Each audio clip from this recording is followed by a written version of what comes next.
Hello, I'm Gemma Atkinson and welcome to the Petcast, brought to you by leading pet charity Blue Cross. This episode is all about keeping your pet healthy. I get told all the time as people say, oh no, he's a Labrador, that's how he's supposed to look. Yeah. No, he really isn't. Alison Brennan is a senior vet for Blue Cross. 12 million households in the UK have a pet, and it's Alison's job to try and help owners keep their pets happy and healthy. People are always surprised, but you can get specific doggy toothbrushes and also doggy toothpaste that's kind of meaty flavoured. And sometimes that involves a little bit of myth busting. What's the best milk for a cat? No milk. No milk? So yeah, it can actually cause them to have an upset tummy. And that's what we do on the Petcast. We have candid conversations around the big issues facing pet lovers like me and you, with some of the UK's leading pet experts on hand to give us their best tips, tricks and guidance. So welcome, Alison. Thank you for doing this Petcast. What are the key steps, do you think, to keeping a pet healthy when it comes to like diet and exercise? How do we keep them in tip-top shape? Well, I guess the first thing is diet-wise, I guess, to the best sort of diet that you can really feed dogs and cats are kind of just dry commercial dog or cat food is usually the easiest, most convenient way to feed pets. There are a huge amount of different diets available. Usually the better quality ones come in a variety of different life stages. And obviously it is a little bit as well, you know, quality. Often you will pay a little bit more for better quality cat or dog food. The main thing is to feed for the right stage that they're at. So with puppies, it is important that you feed them a puppy diet until they're of a suitable age, which varies a bit with the size of dog. And then once they get a bit older as well, it may be that they need a more senior diet too. At what age will they, because we have dry kibble for our two, and I'm at the verge now, my Ollie's 9 and Norman's 8, would they be considered a senior now? Yeah, generally animals over the age of kind of 7 or 8 actually would be considered more senior. And it may be, I know it feels a bit harsh, but it is at those ages that, you know, different, they don't need quite as many calories. Like I guess with us, when we reach middle age, everything slows down, a bit doesn't more it? careful about our metabolism. Obviously, it depends on your pet if they have certain conditions as well as they get older, like kidney disease or heart disease. It may be that your vet would recommend a slightly different prescription diet for them. But yeah, I mean, generally, like I said, I guess a dry, complete diet is usually quite good for dogs. With cats, the same. Sometimes giving them a bit of wet isn't such a bad idea as well. We had a lady in on one of our other episodes, and she said every dog and cat really should have a waist.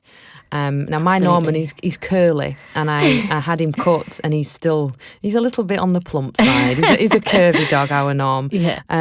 So we are trying to get his waist down. Is that important, obviously, with regards to the health? It is really, really important, and I think it's what's difficult is that unfortunately obesity is a big problem with pets these days, and I think a part of it comes from as well. People's idea of what the norm is has slightly changed because of the fact that more animals are a bit overweight. So a common question I get asked, or more a statement that I get told all the time, is people say, oh no, he's a Labrador, that's how he's supposed to look. Yeah. No, he really isn't. But it's, again, like you were saying, I guess sometimes it's hard if they're particularly long-haired to exactly see that waist. But ideally, if you look at them from above, you should see the waist, or again from the side, they should tuck up underneath their ribs. But also feeling them, you should be able to feel their spine or their ribs with gentle pressure. Obviously, if you can see them very easily, or as soon as you touch them you feel bone, that's not a good sign. No, that's the other end of it. But the other way, if you're having to dig deep to feel the ribs or the spine, then that's not Can small pets get obese as well? Things like rabbits and hamsters, can they be just the same? They can, definitely. I think people don't realise that you do, have to be quite cautious with small pets, because they kind of have to be fed, they're like grazers basically. But equally you can leave out too much, particularly if you're feeding them too much cereals or treats, that sort of thing. They can gain weight. So with rabbits, is if they start to have a bit of a podgy belly or they look cuter podgier, don't they? But it's obviously not good for them. I know, it's difficult. They do look cute, but again, I guess it's thinking of the health, how how unwell they can become if they are too overweight, how difficult it can be for their joints and that sort of thing. See, I got into a habit. I've got out of it now, and boy, did they let me know. They give me the sad eyes. When I used to have a meal, I used to instantly cut 2 little pieces off and put the 2 pieces to the side of my plate, and those would be for Norman and Ollie at the end of my meal. And they used to sit because they knew it was coming. Yeah. And I realised my mum was doing the same thing when they were at her house. Oh, really? My sister was doing the same. And I was thinking, oh my gosh, they're having way too many treats. Yes. Yeah. So we've knocked that on the head, and they still sit there and, they make me feel guilty for it. But is that something we have to be wary of, human food? I suppose I wouldn't give like that type of food to my daughter to say, like, so why would I do it to my pets type thing? That's exactly the right way to think about it, as well, as you feel like you're being cruel when they look at you with those sad eyes. But in reality, again, if children came crying to you about wanting more sweets, you wouldn't kind of constantly give it to them, even if they looked as cute. Yeah, you've got to be cruel to be kind, I suppose. Exactly, yeah. In the long run, it's going to be better for them not to do so. And with regards to, obviously, Blue Cross do a lot of rehoming, and so vaccinations are needed for animals certain animals to go outside or to be rehomed. What vaccinations are a must-have for pets? So with dogs, there's the general vaccinations that most vets will give to your dogs and we would recommend are against parvovirus, distemper, hepatitis, and parainfluenza virus and leptospirosis. And generally they have to have a puppy course at the start and then have yearly injections going onwards. Some of the diseases that we protect against are, I still see, unfortunately, dogs dying of parvovirus and leptospirosis. I've seen a few this year. So it is really important that animals are protected against these diseases. With cats, generally we vaccinate against feline enteritis, leukemia, and cat flu as well. Enteritis and leukemia can both be very serious diseases that can cause death as well. With flu, it's quite like the human flu. It doesn't necessarily stop them from getting it completely, but it can reduce the clinical signs significantly and means that if they do get flu, it's not quite as bad. And again, generally, we advise that they're given a course as kittens and then yearly going onwards. But I mean, apart from everything else, with a healthy animal, they're coming for a booster vaccination. I mean, ideally, you would have your animal checked once a year. So it's kind of a good idea to bring them once a year anyway, to have their injections and have a check over. Because sometimes little things like weight loss can be picked up on those yearly checks before it actually becomes a problem. And when you say, obviously, you as a vet, you advise they have this done, is it, I'm being naive because I don't know, is there a law that you have, if you own a pet, you have to get these vaccinations done, or is it just down to the owner? No, it's not. It's down to the owner. And I guess, vaccines can be quite controversial. Some people really don't agree with them. Personally, seeing, like I said, pets in the hospital that I work in die every year from leptospirosis that could be prevented. And parvo, things that can be prevented. And would you say when it comes to neutering a pet, it's more important? I mean, obviously, mine have been done, but I think my friends who own cats have had theirs done like straight away, because obviously cats roam about and you don't know what they're doing or who. So is that something that you advise as well? Yeah, absolutely. It's with cats, again, we usually suggest neutering them at about 5 months of age. Particularly because they, apart from obviously unwanted pregnancies, they can pick up a lot of diseases from mating. So like feline leukemia virus and feline immunodeficiency virus, like feline AIDS. Oh, wow. Cats can pick that up from mating. Equally, a lot of male cats that fight can pick up feline AIDS too. And again, those diseases can, they live, there's no cure for them, and cats live with them all their lives and can make them very unwell. So that's why it's so important, in my opinion, to neuter your cat. The other thing is, like with female dogs, female cats can actually get infection in the uterus called a pyometra as they get older, which can be quite serious and sometimes fatal. And they have to have surgery when they're quite unwell, be spayed when they're quite unwell. So obviously spaying them when they're well is a better way to protect them. And the other thing is both dogs and cats, if female dogs and cats, if you neuter them earlier in life, you like dramatically reduce the chance of them getting mammary cancers, which is obviously not a nice thing to see your pet go through, or to have surgery to remove these lumps and that sort of thing. Wow, so there's so much. I just assumed it was literally to stop them having kittens or puppies. Yeah. But when you put it like that, it makes even more sense. Absolutely. More sense to do it. Yeah, there's so many health benefits to it. That's why we do really recommend it. And also there's so many unwanted puppies and kittens in the world. We spend a lot of time rehoming all these pets every year that are unwanted. That, again, it is better to not get caught with loads and loads of kittens. Yeah, no, you don't. Your house will be destroyed. Exactly. Now, Alison, you and your colleagues, you must get asked loads of questions every day. So I wanted to just get your thoughts on a few of these commonly asked questions. Some of them I'm dying to know as well, just so we can get our listeners on the right track. So I'm going to start off with food. Yes. Okay. Cats. Can cats have cow's milk or cat milk? What's the best milk for a cat? So ideally, once they're no longer with their mother, no milk. No milk? So yeah, they don't. Oh, wow. They don't need to have milk. And adult cats and kittens, they don't actually have the enzyme to digest cow's milk. So whilst they might quite like it, it can actually cause them to have an upset tummy. So is it just like water is best for them? So yeah, just water, and as long they don't need.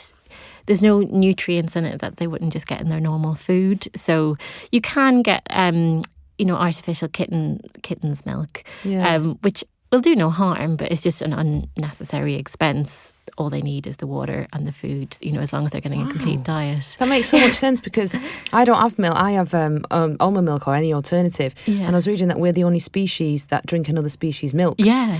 And obviously we're trying to force it on poor cats as well when they don't need it. Yeah. So it does make sense. Like they drink the mum's milk when they're kittens. Yes, exactly. And then just onto water. Yeah, they get huge benefits from that, obviously, from their mother's milk, the same way as babies do off us. But after they're weaned, there's no requirement for it.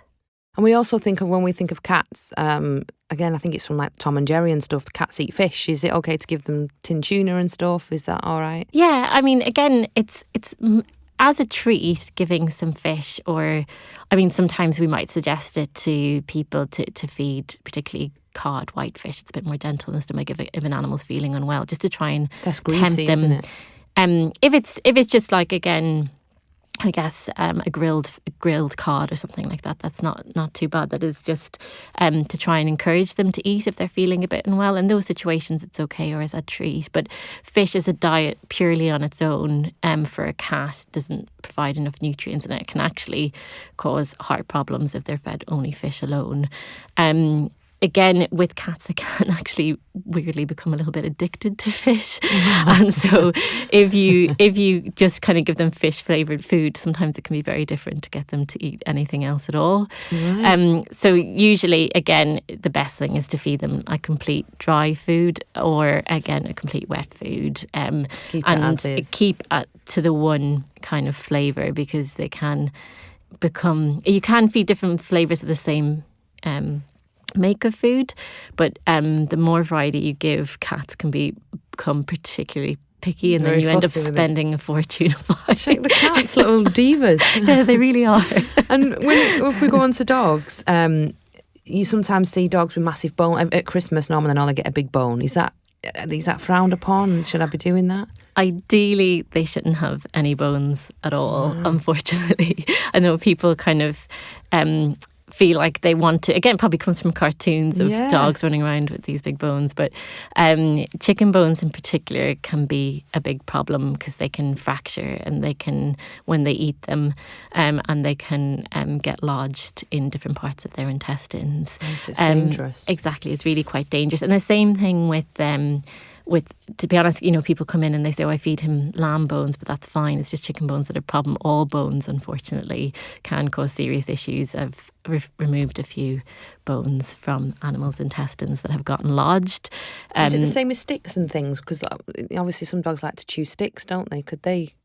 obviously get lodged. Exactly. They can get lodged either in their intestines, or actually with sticks what often happens is little splinters can come off, and they can bury underneath their into their gums or into and migrate through their body. So sometimes we see dogs come in, particularly in the summertime, with huge swellings or abscesses around their necks or their jaw because they've been chewing on stick and a splinter has gotten caught and migrated into their skin, and they can again either have to be quite unwell and need antibiotics and that sort of thing, or they sometimes have to have surgery to flush abscesses or remove them, that sort of thing. So it is ideally better not to give your dog sticks to chew on. It's better to kind of to think about really good sturdy toys, or like Kong toys as well are usually very good. Yeah, exactly. So they keep them distracted and they're quite good for them to chew on. And where I live, my dogs, they can go off lead safely, and it's it's a safe area. And the one thing they always find it, they always navigate to it, and it's awful, a smell of its own, the fox poo. Yeah. Norman rolls in it, Ollie eats it, and then they'll go and they'll eat grass as well. Yeah. Why is that? Is it can't be healthy for them, surely. I scream at them to stop, but by the time I get there, they've swallowed it. I know, yeah. There's certain things that sometimes are completely beyond awful. your control. But it is, it's just, to be honest, with both grass and poo, it's kind of the taste of it. With poo, it's the smell of it. I think it intrigues them. They can smell kind of other dogs off it, and because it smells so strongly, I guess for dogs, such a huge part of how they explore and investigate is by smelling and tasting things. Yes, that's true. They go straight to the back end, don't they, to meet someone. So it wouldn't do them like any harm in the long. Because that's what I worry about. I always think, even if it must taste nicer, then weirdly, I think there can't be anything nice in it. Grass is not a problem if they eat a bit of grass. If they were eating it excessively and vomiting and that sort of thing, then obviously I would say to go to your vets and speak to them, particularly if they're vomiting. With poo, it is ideally better if you can try and deter them from doing it. And obviously, kind of if you see them try and distract them away, or having good recall and getting them to come back if you do see them going towards it. The main thing would be in these situations to keep up to date with worming and parasite control, because that's obviously a big way that they can pick up infections is from eating other animals' poo, and obviously in certain cases, if I don't know, in cases where puppies might be quite hungry or a bit bored, that might be another reason why they run and eat other animals' poo. Yeah, entertain themselves. So again, distracting them with other things when you're out and about might be the best kind of idea, with different games and that sort of thing. And you said then when puppies are hungry, when I put the food down for Norman and Ollie, Norman will eat, and when he's had enough, he'll walk away. Yeah. Ollie will eat and eat and eat, and then he'll look at me to finish Norman's. How do you know, a dog's always hungry, or is it just a case of he's just a greedy dog and I have to just give him his 2 meals a day and know that he's being fulfilled? Yeah, I think it is. Unfortunately, some dogs are just a bit greedier than other dogs. Oh, he's so greedy. He'd eat till he's sick. He would eat till he was sick. Yeah, I guess, again, it's probably just quite similar to us. Some of us have huge appetites and others not as much. And it just, that is the thing, I guess, being aware that you kind of know that yourself, that he would just keep eating and eating and eating. So as long, again, feeding generally, the advice would be to look at the back of the packet of the food that you're giving and go off the weight. Go off their weight, and usually there's a range. Generally, we advise to give the lower end of the range, and as you're feeding it, if they start losing weight, then to increase it slightly. But otherwise, you start at the bottom and work up if you're concerned. And when it comes to teeth cleaning on animals, I've seen advertised you can have, it's almost a treat that you give them, and at the same time it cleans the teeth. Is that a myth, or because they both have the teeth cleaned? But funny enough, Ollie's had to have his done twice so far in his lifespan. Norman's had his one. Norman's a pearly white, beautiful teeth, whereas Ollie's they get really bad brown stains on them. Even though he's had them cleaned, it's come back and they eat the same things. Yes, yeah. And I'm not sure why that is. I think it's just, again, kind of similar to us. obviously, again, some people need dental work multiple times in their life, and others, never have to go to the dentist. It can be slightly to do with like the conformation of their mouth, that sort of thing. Food generally, a lot of people think, oh, I feed my dog dry food, that'll stop his, it's better than wet food because it stops a buildup of plaque in the teeth. And that's actually not true at all. Unfortunately, no matter what you feed them, they still will get plaque building up. The best way to stop it from building up is to brush their teeth. Yourself? Yeah, exactly. Wow. Which people are always surprised, but you can actually train dogs to do it. Dogs are, and some people have trained cats. Personally, I've never come across it, but it does. But it does happen. The main thing is because you can get specific doggy toothbrushes and also doggy toothpaste that's kind of meaty flavoured, so they quite like it. Oh, wow. I might try that actually. Yeah, it is a good idea to stop it building up. Yeah. I mean, the trouble is, I guess, it's if we didn't wash our teeth twice a day like we're advised for years, we'd get a build up too. We all, most people need a scale and polish every so often, so it's not that unusual for dogs that it would build up too. And with a dog and cat's breath as well, is that down to what they're eating, or is that just, again, like some people, they're unfortunate? Is that kind of thing? It is actually, to be honest. It is funny because it can, it is something that people ask us all the time. And sometimes, that would be the main way of finding out if an animal had dental problems is if your animal does have particularly smelly breath, it's worth bringing them to the vet and having it checked. And sometimes that can be because of a buildup of plaque or a damage to the teeth. Sometimes, though, their teeth are fine and they might just have slightly smelly breath, and it might be to do with the food they eat, or again, fox poo in Ollie's exactly. Case. No wonder. And there was a video going around ages ago. It was made into quite a funny video. They put music on it, and it was of a pug, and it sat like shuffling its bum. And someone actually commented underneath it in the vet profession and said, it's a cute video. However, it's a sign that something it's not comfortable. Possibly it's anal glands. So, because a lot of the time you see dogs, dragging themselves, and cats. Yes. And at first you think, oh, they've just got an itchy bottom. But whenever they do it, we have to take them to the vet, and she empties their anal glands. Exactly. Yeah. Is that what that sign is? Yeah, exactly right. Yeah, it's it can be a sign of a few different things. To be honest, the most common thing is, again, an anal gland problem. And anal glands are two little scent-producing sacs that are just at either side of their bottom at 5 and 8 o'clock, and they just they are meant to empty out, but in some animals sometimes they don't empty properly and the fluid builds up, and it can be quite uncomfortable and painful for them sometimes. And sometimes if it's not empty, they can actually get abscesses, and it can make them quite unwell. So if you did see that sign, the recommendation would be to bring them straight to your vet just to get that checked. It's quite an easy thing. Not the most enjoyable of all the jobs I have to do. No, 'cause I was going to say that it sounds awful. It doesn't smell like poo to me. It smells like a fish. I know, it does. I think it's not nice. Why does it smell of fish when it's come from his bum? Do you know what I mean? It's awful. It can also be a sign of worms, though. So Right. Equally, if they are rubbing their bottom, that would be the first thing that they would check.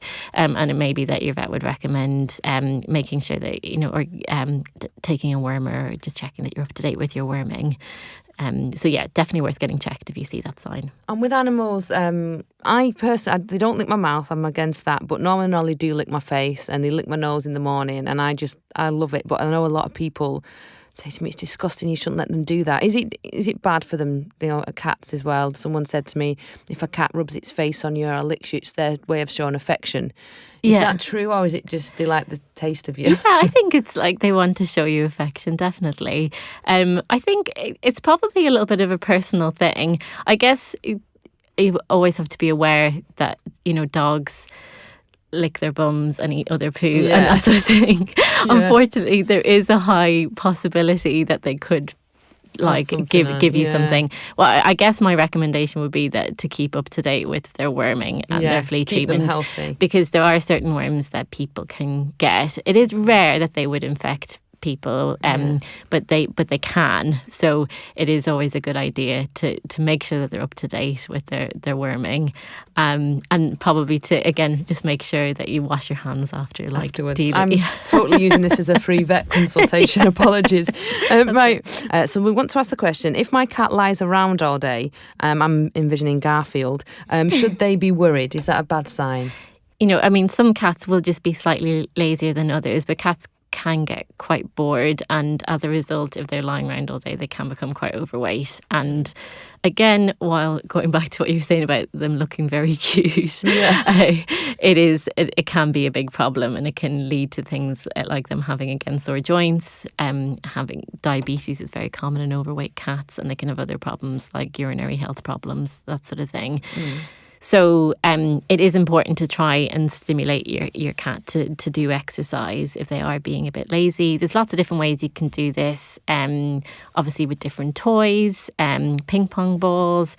You can actually get activity food balls for cats. So I've seen them, and they have to physically pour the kibble out and things. Exactly, because I guess when you think of cats in the wild, they have to hunt for their food, and they're used to having that sort of brain stimulation. So having these balls where they have to play around with them to release their food is a good idea. Or again, you can get food bowls that actually have kind of like rubber spikes and that sort of thing in them, where they have to try and play with their food a little bit to release it, that sort of thing. Those are all good ways of trying to get your pet stimulated and to get them moving around a little bit as well. And with regards to small animals like rats or hamsters, are they okay? We used to have, when I was younger, I had 2 gerbils, and I used to get them out of the cage and let them run around and then put them back in, and that was where they slept or whatever. Is it okay to bring them out of cages often, or is it best to kind of give them a big enough space and that's kind of where they're left type thing? Yeah, I guess it's ideally, I guess, with, let's say, smaller pets like hamsters and rats and gerbils, that sort of thing, I probably supervised in a pen would be better than just loose around the house, because obviously they can escape into kind of tiny nooks and crannies that you Mine might... went under the fridge. Really? My gerbil went under the fridge, and he was there for literally a full day. Oh, yeah. Because my dad was working away, and my mum said, I'm not getting him. Yeah. And my dad had to physically remove the fridge, and he scurried out, and my mum screamed, and it was all chaos. But they're very quick, aren't they, as well? They are. And again, it can be quite serious as they do get trapped in areas like that, and where they're quite difficult to get out. And also they can there's a possibility that they could ingest things that they shouldn't have if they're running around freely. So ideally in a pen, obviously another good thing is to have a suitably sized cage or for them that has things like tunnels in it, so they can scurry through them and run around. Or even just, again, I guess for, let's say, hamsters, having a hamster wheel, but it has to be a reasonably sized wheel as well. If they're too small, they can actually damage their backs running on them. Oh, wow. So you have to be careful about the size that you get. They have them balls as well for hamsters, don't they? Like a plastic ball that they put in, and they can... Yeah, I think generally now the feeling is with those that they aren't ideal because they can wear themselves out very quickly, and then they can't escape from them. So it can be a bit stressful for them. Yeah. Which again, I guess years ago, I remember having one, and never really thinking of that. But it does make sense. You can see how it would be quite stressful for a tiny little creature stuck in there. Yeah. Well, Alison, thank you so much. You've been really, really helpful, and I've learned a lot about my 2. So thank you for joining us. You're very welcome. Thank you for having me. That's it for this Petcast, but there's tons more information on our website, so head over to bluecross.org.uk/podcast. Whether you've got a moggy or a mongrel, a Syrian hamster or Shire horse, Blue Cross have got you covered. If you've enjoyed the episode, feel free to share it with a fellow pet lover, or write us a review on your podcast app, which will help people find it more easily. I'm Gemma Atkinson. The Petcast is a Bengal media production for Blue Cross.